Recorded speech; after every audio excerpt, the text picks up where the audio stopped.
Hello बच्चों, नमस्ते। कैसे हैं आप सब लोग? Welcome to Future Cool Coaching. आप सभी का फ्यूचर कूल कोचिंग के यूट्यूब चैनल पे बहुत बहुत स्वागत है। कैसी चल रही है आपकी तैयारी भैया? साइंस बुलेटिन सीरीज में आपका बहुत बहुत स्वागत है। मैंने कहा था इस साइंस बुलेटिन सीरीज में 10 से 15 मिनट्स में, हाँ मैं मानती हूँ कभी कभी 20 मिनट की हो जाती है, लेकिन हो जाता है, कोई ना। तो 10 से 15 मिनट्स में हम ऐसे ऐसे कॉन्सेप्ट पढ़ने वाले हैं जो एग्जाम में आपको बहुत सारा हेल्प करने वाले हैं। तो इसकी क्लास नंबर 6 आज है, 5 ऑलरेडी हो चुकी है, क्लास नंबर 6 आज है। क्लास नंबर 6 में आज हम क्या पढ़ने वाले हैं बच्चों? आप बहुत बार पढ़ते हो हाइड्रोजन के आइसोटॉप्स। आइसोटॉप से बहुत बार क्वेश्चन आता है। आइसोटॉप शब्द का मतलब क्या होता है, सबसे पहले आपको यह पता होना चाहिए। आइसोटॉप को हिंदी में कहते हैं हम समस्थानिक। क्या मतलब होता है मैम आइसोटॉप्स का? एक ही एलिमेंट जिसका एटॉमिक नंबर तो सेम हो, जिसका परमाणु क्रमांक एन का मतलब है यहाँ पे एटॉमिक नंबर सेम हो, लेकिन उसका एटॉमिक मास यानी परमाणु द्रव्यमान डिफरेंट हो। डिफरेंट का मतलब अलग अलग हो। बच्चों एटॉमिक नंबर को हिंदी में बोलते हैं परमाणु क्रमांक, एटॉमिक मास को बोलते हैं परमाणु भार या परमाणु द्रव्यमान। ठीक है, तो एक ही तत्व का एटॉमिक नंबर सेम, भाई तत्व एक ही है, एलिमेंट एक ही है, तो एटॉमिक नंबर तो सेम रहेगा ना, लेकिन एटॉमिक मास क्या हो, डिफरेंट। परमाणु क्रमांक समान हो लेकिन परमाणु भार या परमाणु द्रव्यमान अलग अलग हो, उसे हम आइसोटॉप्स कहते हैं, उसे हम समस्थानिक कहते हैं। जैसे for example hydrogen, hydrogen periodic table में 1 नंबर पे आता है। हाइड्रोजन का एटॉमिक नंबर कितना होता है? 1। और हाइड्रोजन की 3 आइसोटॉप्स होते हैं, हाइड्रोजन की 3 समस्थानिक होते हैं। कैसे होते हैं? हाइड्रोजन देखो, वैसे बहुत सारे एलिमेंट्स के अलग अलग आइसोटॉप्स होते हैं। होता है पोलोनियम, पोलोनियम के तो बहुत ज्यादा आइसोटॉप्स होते हैं। कार्बन का पढ़ा होगा, कार्बन 6, कार्बन 12, कार्बन 14 पढ़ा होगा आपने। यूरेनियम 233, 235, 238 पढ़ा होगा आपने, है ना। लेकिन पीरियोडिक टेबल में, आवर्त सारणी में हाइड्रोजन इकलौता ऐसा तत्व है जिसके आइसोटॉप्स के नाम भी गिवन है। आपने कभी नहीं पढ़ा होगा C6 को क्या बोलते हैं, C12 को क्या बोलते हैं, लेकिन देखो ना हाइड्रोजन के जो आइसोटॉप्स होते हैं, तीनों के नाम दिए हुए हैं। ठीक है, कैसे नाम दिए हुए? जो हाइड्रोजन का पहला समस्थानिक है, हाइड्रोजन जिसको 1 कहते हैं, उसका नाम क्या होता है? इसे बोलते हैं हम प्रोटियम। प्रोटियम, हाइड्रोजन के पहले समस्थानिक का नाम प्रोटियम होता है। और पता है प्रोटियम को कैसे डिनोट करते हो? प्रोटियम को डिनोट करते हो आप ऐसे, ऐसे लिखा जाता है 1H1। यहाँ पे ऊपर हम क्या लिखते हैं? एटॉमिक मास, परमाणु द्रव्यमान। ये एटॉमिक मास है और ये एटॉमिक नंबर है। पांव में हम एटॉमिक नंबर लिखते हैं, सर पे हम एटॉमिक मास लिखते हैं। किसी भी एलिमेंट को जब रिप्रेजेंट करते हैं तब उस यहाँ पे उसका सिंबल लिखते हैं। तो बेटा हाइड्रोजन का पहला समस्थानिक जिसका एटॉमिक नंबर, एटॉमिक मास दोनों एक एक है। हाँ, इसीलिए हम सिंपल हाइड्रोजन को ही प्रोटियम कहते हैं। अरे जो सिंपल हाइड्रोजन होता है उसका भी तो एटॉमिक नंबर 1 होता है, एटॉमिक मास भी 1 होता है। तो पहला जो समस्थानिक है उसका प्रोटियम कहते हैं। प्रोटियम को हम ऐसे डिनोट करते हैं। अब प्रोटियम में, प्रोटियम को कैसे लिखते हैं? 1H1। जो दूसरा समस्थानिक होता है हाइड्रोजन का, उसको हम ड्यूटीरियम कहते हैं। ड्यूटीरियम। और पता है ड्यूटीरियम को डिनोट कैसे करते हैं? ऐसे 1H2 ऐसे लिखते हैं। यानी कि मैम ड्यूटीरियम का एटॉमिक नंबर तो 1 है लेकिन एटॉमिक मास 2 है। परमाणु क्रमांक तो 1 है लेकिन परमाणु द्रव्यमान संख्या उसकी 2 है। जी हाँ, तो तीसरा होता है उसको ट्रीटियम। ट्रीटियम, ट्राइटेरियम मत कर देना इसको, ट्रीटियम। हाइड्रोजन का तीसरा समस्थानिक क्या कहलाता है? ट्रीटियम कहलाता है। और ट्रीटियम को हम डिनोट करते हैं 1H3 से ऐसे। यानी कि मैम ट्रीटियम का एटॉमिक नंबर 1 है जबकि उसका एटॉमिक मास क्या है? 3। अब आप देखो बेटा, तीनों का एटॉमिक नंबर 1 है, 1H1 1H1 1H1, है ना। ठीक है जी मैम। जबकि एटॉमिक मास देखो, यहां पे 1 है, यहां पे 2 है, यहां पे 3 है। और यही तो मैम ने बताया, एटॉमिक नंबर जिसका एक ही एलिमेंट, क्या एलिमेंट चेंज हो रहा है? नहीं, यहां भी हाइड्रोजन है, यहां भी हाइड्रोजन है, यहां भी हाइड्रोजन है। यानी कि आइसोटॉप्स एक ही एलिमेंट के होते हैं। एग्जामिनर पूछ ले, एक ही तत्व के समस्थानिक होते हैं। कैसे? तो देखो एटॉमिक नंबर इन सबका सेम है, तीनों का, एटॉमिक मास डिफरेंट है। हाँ जी मैम। अब जब हम इनको, इसके एटम को, इसके परमाणु को रिप्रेजेंट करते हैं तो कैसे करते हैं? जो प्रोटियम होता है उसके न्यूक्लियस में ओनली 1 प्रोटॉन होता है, P4 प्रोटॉन। प्रोटॉन की संख्या 1 है।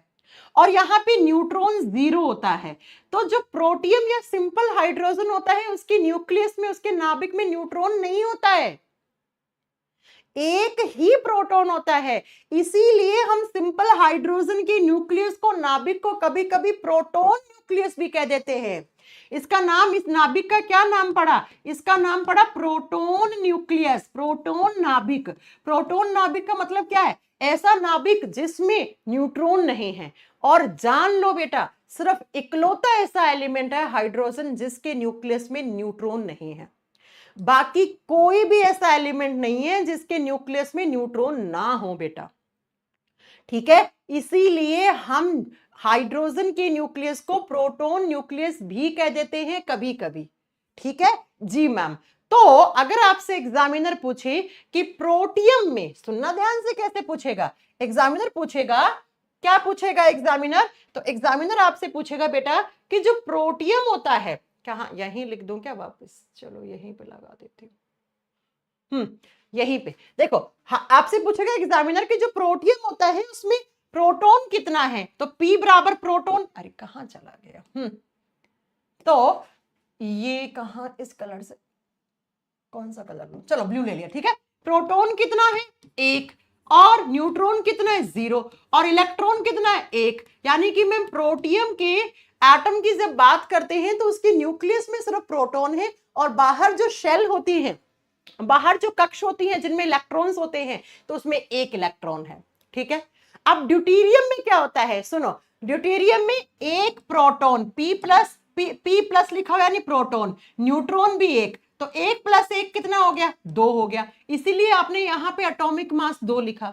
अरे एटॉमिक मास किसको कहते हो आप? Sum of P + N, proton plus neutron के जोड़ को आप एटॉमिक मास कहते हो, परमाणु भार या परमाणु द्रव्यमान संख्या कहते हो। तो देखो ना, 1 प्रोटॉन, 1 न्यूट्रॉन और 1 ही इलेक्ट्रॉन।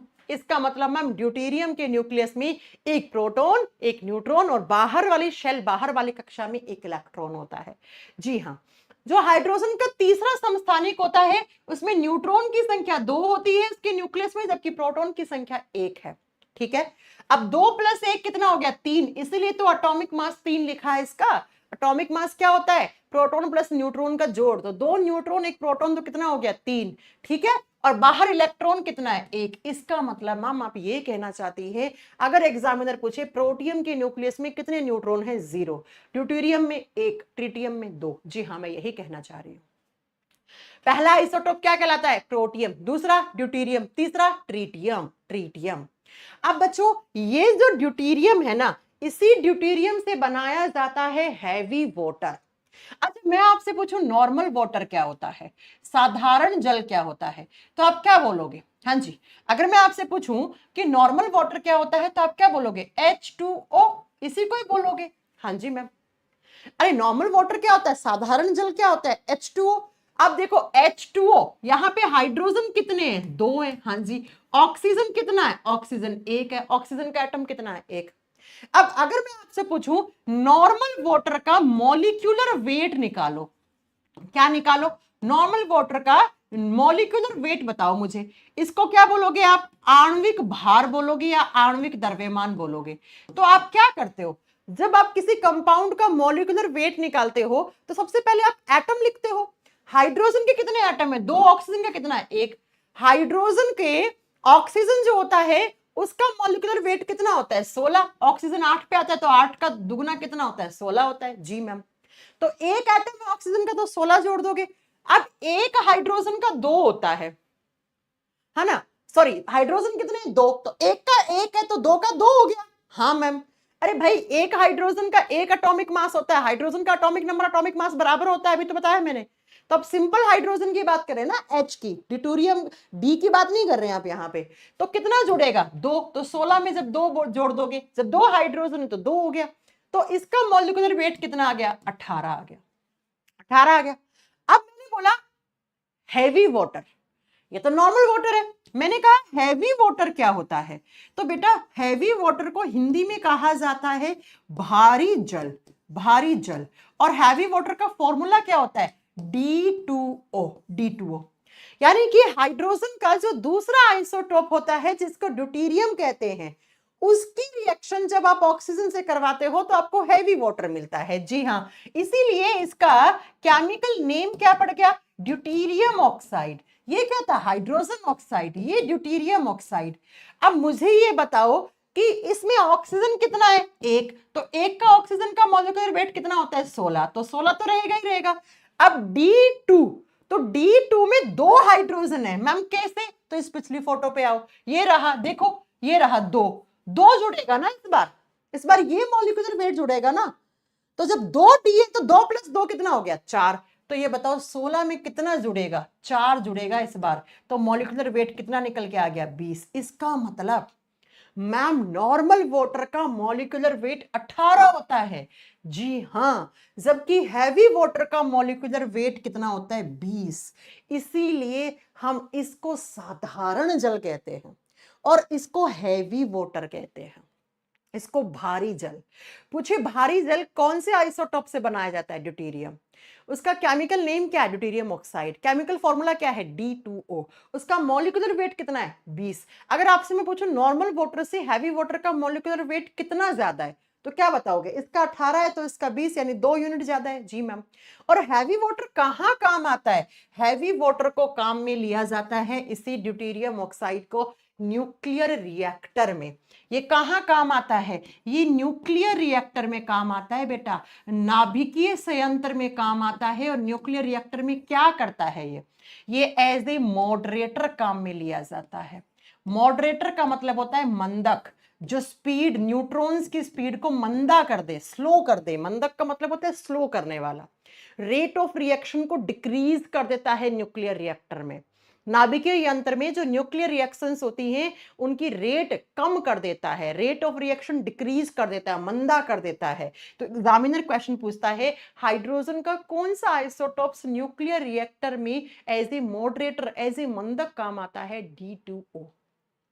और सुनो बच्चों, ये जो ट्रीटियम होता है ना, तीसरा आइसोटोप, जो हाइड्रोजन का तीसरा आइसोटोप है ना, जिसको हम ट्रीटियम कहते हैं, ये रेडियो एक्टिव आइसोटोप है। तो एग्जामिनर क्वेश्चन पूछता है कि हाइड्रोजन का कौन सा आइसोटोप है जो रेडियो धर्मी है। अगर पूछिए हाइड्रोजन का कौन सा आइसोटोप रेडियो एक्टिव आइसोटोप है, हाइड्रोजन का कौन सा समस्थानिक रेडियो एक्टिव है, ट्रीटियम। इसको काम में लिया जाता है न्यूक्लियर रिएक्शंस में ही, न्यूक्लियर पावर में इसका सबसे ज्यादा योगदान रहता है। तो ये होते हैं हाइड्रोजन के 3 आइसोटोप। मुझे उम्मीद है आपको समझ में आया। हाइड्रोजन एक आइसोटोप्स एक ही एलिमेंट के होते हैं, आइसोबार्स डिफरेंट डिफरेंट एलिमेंट्स के होते हैं, उसमें एलिमेंट बदल जाता है। आइसोटोप होता क्या है, आइसोटोप में किसकी संख्या अलग होती है, आप मुझे साफ साफ देख के बता रहे हो, यहां पर भी प्रोटॉन एक, यहां पर भी प्रोटॉन एक, यहां पर भी प्रोटॉन एक। इसका मतलब संख्या किसकी वेरी कर रही है, यहां पे न्यूट्रॉन 0, यहां पे न्यूट्रॉन 1, यहां पे न्यूट्रॉन 2। तो बेटा क्या हो रहा है, न्यूट्रॉन की संख्या बदल रही है। इसका मतलब मैम आइसोटोप्स की एक परिभाषा और बना दो आप, क्या, एक ही एलिमेंट जिसकी न्यूक्लियस में प्रोटॉन तो एक जैसे हो, प्रोटॉन की संख्या बराबर हो, लेकिन न्यूट्रॉन की संख्या डिफरेंट हो, उसे हम क्या कहते हैं, उसे हम आइसोटोप कहते हैं, उसे हम समस्थानिक कहते हैं। ये एनटीपीसी ग्रुप डी दोनों में पूछा हुआ क्वेश्चन है। पता है कैसे पूछता है एग्जामिनर, आइसोटॉप्स में किसकी संख्या बदल जाती है, न्यूट्रॉन की संख्या बदल जाती है। प्रोटॉन इलेक्ट्रॉन हमेशा सेम रहते हैं, आप देख लो तीनों में एक एक इलेक्ट्रॉन है, तीनों में एक एक प्रोटॉन है। न्यूट्रॉन की संख्या वेरी कर रही है, और जब न्यूट्रॉन की संख्या वेरी कर रही है तो एटॉमिक मास क्या होता है, सम ऑफ p + n। तो n जैसे बढ़ेगा तो वैसे एटॉमिक मास बढ़ता जा रहा है। ठीक है, तो ये है हाइड्रोजन के 3 आइसोटॉप्स। मुझे उम्मीद है बनने वाले क्वेश्चंस आपने कवर कर लिए हो।